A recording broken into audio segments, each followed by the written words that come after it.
There's an important thing that we want to say, and then we'll open it to you and whatever you want to talk about.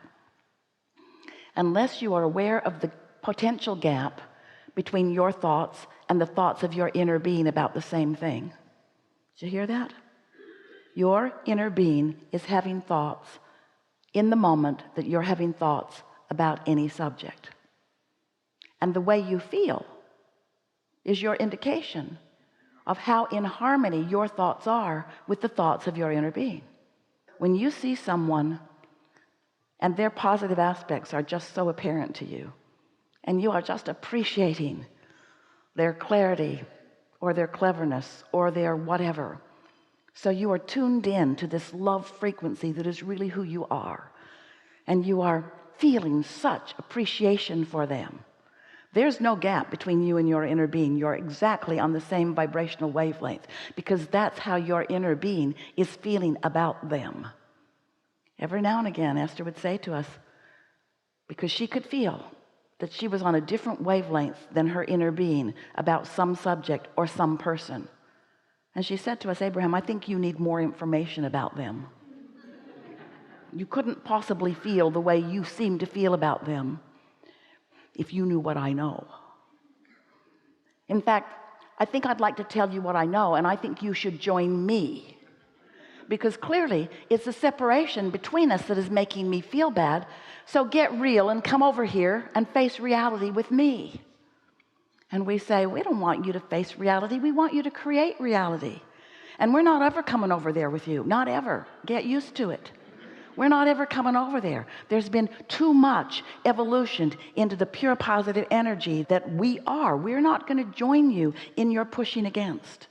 And that's such a good advantage to you, because since your inner being will never join you in your pushing against, you can always know where your inner being stands, and you always know, if you care about how you feel, how to close that gap, how to come into your power, how to come into the leverage of the energy that creates worlds, how to hook up with that energy that does create worlds, how to be the creator of your own environment, you see. I'm kind of at a crossroads in my life, and I have a question about focus. I fully believe in deliberate creation and getting on the energy cycles, going toward it, but I feel like my engines are a little different. From a young age, I've had a lot of interest in a lot of different things. And to be honest, without being arrogant about it, I feel pretty well suited for most everything I want to do. We agree. It just feels like if I were to pursue this avenue, I'm giving up 4 other avenues. Unless you're delegating, unless you're using the leverage that creates worlds, unless you're taking your satisfaction from focus and you're letting the law of attraction bring all the cooperative components in to accomplish it. In other words, you're right if you think that you have to be the doer of all of the aspects of all of the things.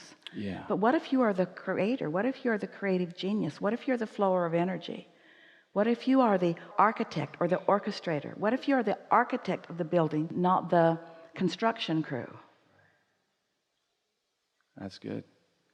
Yeah. I do like doing. I like doing things, but I can definitely see how that would limit Well, we me. like you doing too. Doing is delicious. Doing that is inspired just makes everything that you've flowed worth every focused moment about it. The action part of it matters a lot.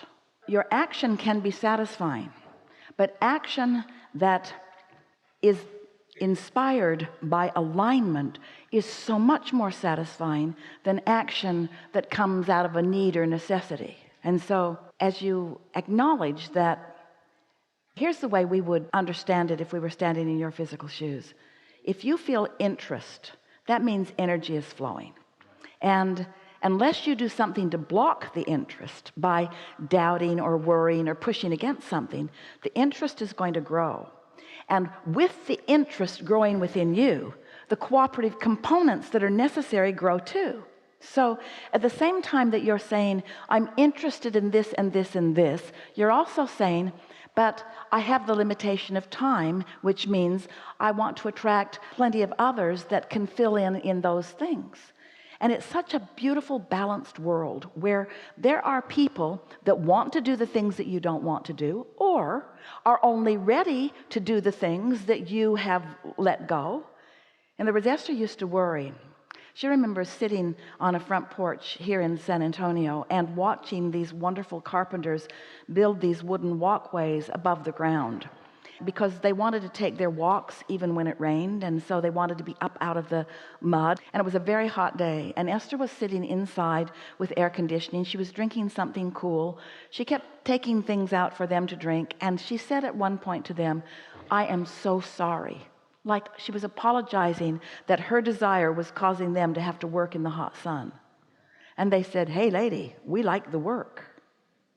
And it sort of shocked her into a new awareness that they weren't out there angry at her for being inside where it was cool.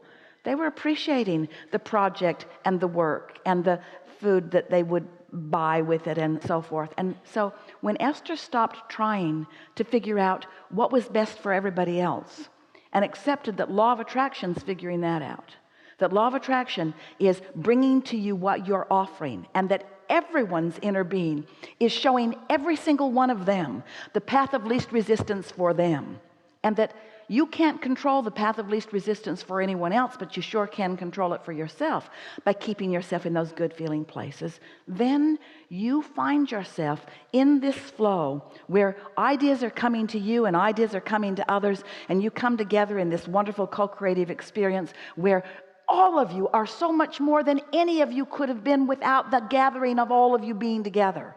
And then you revel in the clarity that flows through you. Don't you just love being on a project or with a group of people who have talents that are different from yours, but who are tuned in, tapped in, turned on, so that each of you can bring the best piece of your interest, the thing that rings your bells the most, to the equation? And isn't it the most delicious thing when someone else adds to it something that you didn't add, that you couldn't add, that you didn't want to add, but they added it and it was a necessary component, and everyone benefited by what they added and they added and they added and they added? And so then you get this creation, this manifestation that you are all focused upon, and each one of you then receives the fullness of the gladness of what every one of those contributors added to it, so that you revel not just in the part you played, but in the part they played and they played and they played and they played, so that you're uplifting all of them in your appreciation of what they added. Don't you kind of want that? I want that. That's what I want. Yes. Yes. Oh my God, yeah. So let those juices flow, and never again, or well, do whatever you want, and you probably will again, but don't say there's not enough of me to go around, because there is enough of you, because you have endless energy. You just got to get your valve open so that all that you are can flow. And you got to see yourself as not doing it alone, because some of the most delicious, satisfying experiences are when the others who you put in your vortex a long time ago come out and play with you, and they get to revel in the sunlight that you're shining too. Oh man, thank Yeah. you. Wow. Yeah. Thank you. Yeah. Enough? That's enough. Yes, thank you. Really good.